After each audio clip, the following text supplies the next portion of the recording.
So you realtors can be described as crazy sometimes. Crazy. When you describe something as a quaint little bungalow, and I wouldn't have a dog living in it. So you're going to talk about descriptive words that get overused in our industry, or maybe is secret language that we use to imply what we really can't say. Yeah. So I'll preface it with there are fair housing rules and regulations that we're supposed to follow. Yeah. So some things we can't really come out and say, but reading between the lines, realtor language, for me reading it, I know probably what that's indicating. As for the consumer, maybe it's not even registering that way.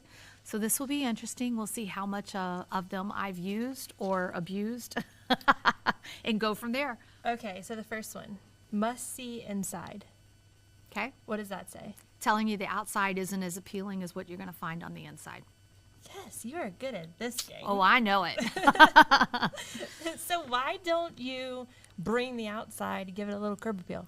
So you may be dealing with a seller who doesn't have the ability to do any of the repairs or upkeep or improvements to the exterior.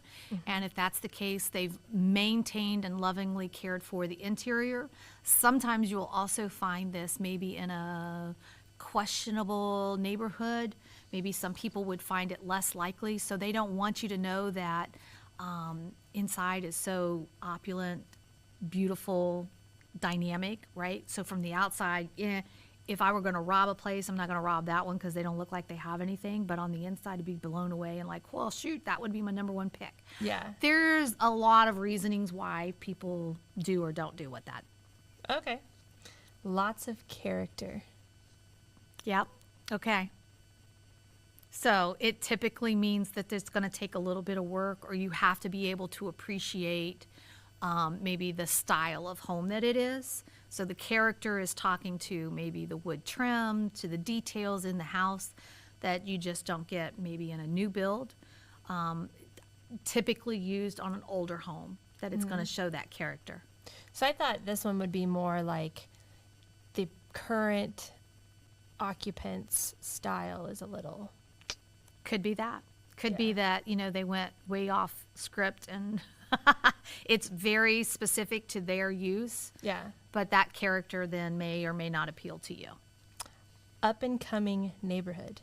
That's going to be one of those neighborhoods that, if you are from the area, you probably wouldn't go there. But if you don't know about it, it's up and coming. And so, you want to be a part of that revitalization. Yeah. So this one I thought was funny, and I've never seen it, but I would make me stop and be like, not haunted. Oh, wow. So that is probably speaking to either a really, truly dilapidated place, or maybe of record that there was hauntings. And they're like, it's not haunted. Oh, that's so funny. Dream house.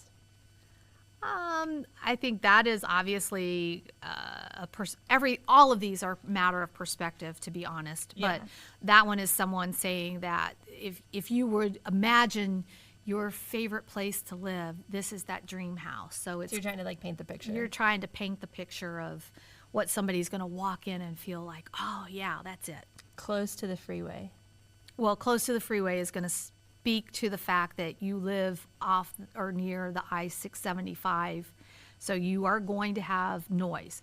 So they may go ahead and address what is going to be considered a negative impact when you physically come there. Yeah. So if it's near the freeway, well, the good news is that might make easy commute time, so you'll see that. So easy commute time means you're probably pretty close to the intersections, right? But the other side of it is if you go, because I had a house that was right off of, 675 comes there through Beaver Creek. Their backyard had the overpass. They had the metal barriers, so there wasn't any worry about that. But you're going to have traffic noise from the highway, probably 24/7, because it's right there. That's like we stayed at Airbnb in Chicago. It was on the L. Yep. I could have reached my hand out the window and touched it as it went by. So you would say, so that it can't be used as the negative for somebody to say, well, I'm not interested in that. Yeah. Because if my issue is I need to sleep, and that's always going on, then I wouldn't even consider it. Yeah. Cozy and charming. Cozy usually means small. Charming, again, goes back to that character where it's got some appeal and everything, hopefully, from the years that it was built or how it's been maintained. Hidden gem or diamond in the rough. Going to need some repairs.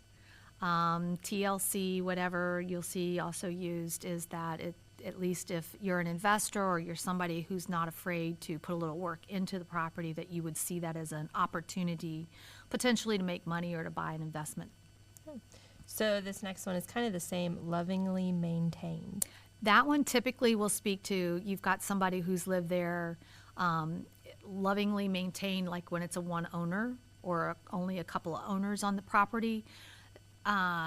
Could the negative of that would be one owner is that, well, did they ever change out anything, or is it all original, right? Yeah. So when they add the verbiage of lovingly maintained, it means that they've upkept it. This has been something that's been, maybe it's not new trend ideas, but it's been maintained. So you don't have to worry about something that's going to fall apart. Okay. What about motivated seller? That's secret language there. That means bring us an offer. Like if you are looking for a deal, we're listed at whatever the list price is, but it's a motivated seller, so they would be willing to consider all offers. What about hot property? Hot property, high demand area, probably going to go under market right away because it's buyers are looking for it, and it's just that timing of it is going to be important. What about seasonal creek? Seasonal creek. Yeah.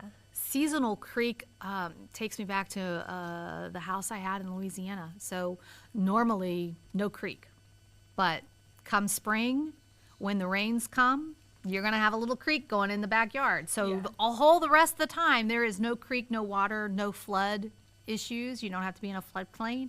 But a seasonal creek, all of a sudden, when you get heavy rains or something like that, you may not even have a backyard. I mean, it's probably not that bad if they're saying creek, but Yeah. Okay, the next one, fixer. definite repairs needed. Bring all offers. Again, going to be one of those motivated sellers, but it's telling you, don't just think about the price, just bring us the offer. And then it like needs TLC. Another renovation needed, rehab opportunity, usually for an investor. Yeah. So this one I thought was funny. Free pizza with purchase. Wow, I don't know that I've used that or ever seen that. As realtors, you got to find the way to stand out. Like, what can you do? So in my head, I would think of a mixed use space or a commercial space where it's a pizza shop. And so free pizza with your offer. Buy the pizza, buy the house, get a pizza. Yeah. I would say something catchy like that. But So I remember like during COVID, when toilet paper was like the hottest commodity around, and they would be like free toilet paper with purchase. yeah. Again, you're just trying to be catchy with something in order to catch the attention of the buyers that are looking. Yeah. Water view. So they have either a lake or some kind of a body of water that they get a view of. But do you think it's like if you go up to the tip top of your roof and then you Yeah. can Doesn't kind of mean it's see- oceanfront. It could be just water view. So you get Yeah. that. And like when you travel, water view, okay, well, I'm looking at the lagoon, not the ocean. Okay, here's another one. Handyman special. Yeah, that's definitely an investor opportunity. Somebody who knows that there's going to be repairs that are needed. What about unique? Well, again, matter of perspective. What's unique to me may not be unique to you. So unique means that there is something probably odd, not your typical standalone house. What about friendly neighborhood? So again, you get into that kind of gray area. Can you really talk about what the neighborhood is, or what someone else would perceive? If you say it's a friendly neighborhood, well, it might be friendly to the people who are living there, but the new person is completely shut out. Right. They're not welcomed. They don't feel like this is an inviting space or anything like that. So I was thinking more like the nosy neighbors. Nosy neighbors, or maybe they do community activities like, I've seen those neighborhoods where once a month they close the street down and do a block Oh, party yeah. and everything. So that would be another aspect of it. But a lot of that language is tough to put into the listing itself, but you may put it on the marketing material or have that conversation with the realtor and get that information. And I think those are things, again, that could be either a positive or a negative depending on the buyer that's coming into it. So I saw pretty consistently, like, you know, cozy, charming, you know, like smaller words. Do you guys use any lingo for like, this is a big ass house? Spacious. Oh, okay. Spacious is the word that gets used. Large floor plan, you know, let's think, grand room, like you have your grand entry or you have your grand family room or something like that. That's a word that'll get used. Yeah, you won't believe the space that's here. I mean, I will be honest, there's been lots of things that have been said that, you know, you think, really? Again, all perspective, because ultimately it comes down to what the buyer is looking for, which is, again, talking to the point of how important the pictures are and of video, so Yeah. that people can actually feel and see. But if the pictures are good, they're going to make it look good no matter what. Hopefully their pictures are good to match what the property really represents, right? Yeah. And every time I see bad pictures, I think of you, because it's like, oh my gosh, there is such a negative impact from getting that online view to be negatively turned off because you didn't do quality pictures. Which is why you need doors on closets. And so we come full circle with our shows. Yeah, and that's it. But I think the bigger thing is that it's also a personal connection that a person feels when they walk into the home. That it feels like this could be my next home. Yeah. And nobody can paint that picture for anybody. It is invariably only by that person that's going to walk in there and actually feel it. So that's really what we need to do as realtors, is to create the environment and well enough reflecting what the property is so that the consumer wants to come in and see it. Yeah. So I went through this walking tour recently down in Newport, and there were 8 homes on this tour, and it's very similar to what we do in our Oregon district with the historical Victorian walkthrough Oh, and yeah, all that. yeah. Very similar to that. And when I was telling one of my sons about it, he's like, why in the world would you want to do that? Like, why do you want hundreds of people to come through your house? I'm like, well, if I were a listing agent and a property was coming up in that area and they wanted to sell it, I would be telling them we want to be on that tour while we're listed in order to make that happen. So the only negative impact, and I was down there with a couple of other people, the only negative that we all 3 felt when we left the house that was listed for sale was that the people who were doing it did such a bad job that we were immediately put off upon entering this home. Why? So the first thing, so that at the first property, they gave us booties that when we're inside the home to put the booties on. Oh, yeah. Normal thing, this type of weather, you would typically expect rainy weather, snow or something like that. We happened to have a very sunny, warm day. So the booties were just a matter of precursor to say, you know, not bring anything in. So not a problem. Everybody was doing it. And this was like the 4th house on the tour. And all of a sudden you had to come up these limestone steps and you go into this, and then they stop you at the door. And then they're like, no, we're not doing the booties here. You have to take your shoes off. And immediately people are really not happy about that. What do you mean? It's fine. Like, I don't mind putting the booties on, but now I have to take my shoes off. So they actually had bags where you could put your shoes in a bag and carry it around. So that was the first thing. But then our guide who was doing it was such a bad guide. So they have this sheet of paper and they're basically trying to tell us the information about the house. And he's saying, you know, I've been doing this. And so he wasn't reading the information. So every other syllable he was saying, it was so distracting that we couldn't even like listen to him. It was so obnoxious. It's like, just read the paper. Read the paper that's in front of you. But he was not doing that. And then it's just immediately you're put off by all of these things. but they had it roped off so like you weren't able to walk in and through the rooms, which are large, spacious rooms, because this was one of the big houses, right? Yeah. And it's like, okay, so we're funneling through, and then to go up the stairs, they only let us do it 4 at a time.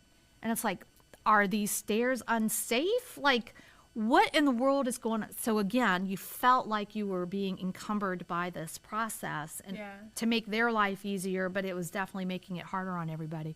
And we all walked out of there and we're like, not impressed. Like, for that to be a Sotheby's listing and high-end market and actually a historical home on the register, you just defeated the purpose. Like, I would have been interested in learning more about this and understanding the progression of the home. Why is it being sold? That kind of stuff, especially from a realtor standpoint. Yeah. And they failed miserably on it. And I felt really bad that would have been like a marketing, should have been a marketing coup to get on that walking tour and to be able to really present it, was not presented well. Like, the realtor was not there doing this. They would have been very upset.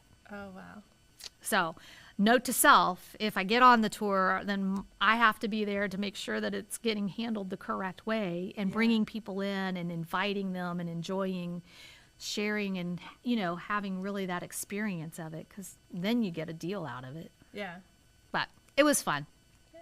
So is there, back to our descriptions of homes, which is what we started with, is there anything that you have put in that was creative? Yeah, I went through, so our MLS actually has some rules that they've changed as a result, because I really wanted to speak to what the home represents for a person, right? Like, heart is where the home is, and that kind of stuff. So I found all of these old poems and quotes from stories that talk about home, and that would be my opening sentence.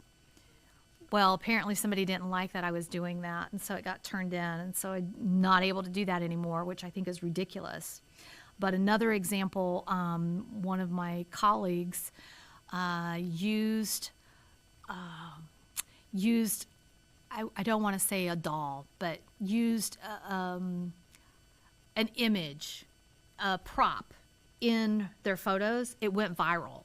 I saw that. Yes. It was in every single picture? Yes. Yeah. And that got in trouble too. So it's like, why? The whole purpose is for us to market these things and to get attention. Like, let us do these things that really isn't taking away from the home. But the focus obviously wasn't on the home.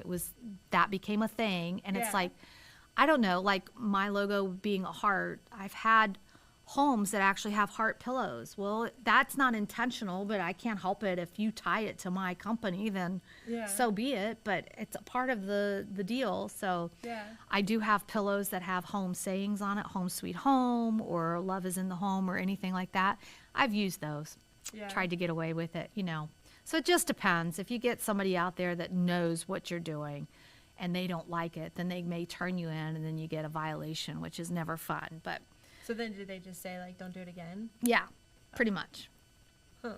Or they could fine you, if it's really obvious that's what's going on. But, I think it speaks to seasonal, what would be wrong with having this. And from one perspective, you can say, why would that be wrong? And from another, you can say, well, I'm offended by it, so you don't. Just like there are people who are such OSU fans that that's all it is. Well, if somebody's a Michigan fan, then they're not going to like it. But guess what? You get to paint it, right? Yeah. It's not part of it. So there's two sides to all of it. It's just ultimately my job as a realtor is to get as much attention on the property as I can with those means, as long as I'm following the rules, meaning I'm not violating fair housing or anybody's personal privacy or anything. Yeah, which I read that, you can't put like couples or family or single or, something like that in it. So, but are you really living if you don't have a rule somewhere created because of what you did? Well, that's an interesting idea there. Yeah, I mean, sometimes. I believe I have an ordinance in a town around here because of me. Is that right? Yeah, during one of the elections, we put like 500 signs in this town. And then they were like, no more. You can't. So you're limited as to how Like, many? I had people calling, like, you cannot turn around without knowing that this person is running. That's the point, right? Yeah. I was like, job done. Thank you. So now the rule is there that you can't do 500 signs? Yeah, it's like limited by the number and then like when you can put it up, I think. Oh, yeah. Yeah. Oh, well. Yeah. So we live to follow some rules, and we live to break some rules, I think. Right. But I guess our tip for the end of this episode would be that the description does matter. Description does matter, and pay attention to the words, because it may be telling you that hidden language and maybe makes it a yes or a no for you. But Yeah. also, it ultimately comes down to you walking through. Mm-hmm. Thanks for joining us today on the Realty Podcast. If you enjoyed the knowledge and entertainment today, please subscribe and share with your friends. We will be embarking on a journey that bridges the gap between realtors and clients, uncovering the heart and tea of real estate.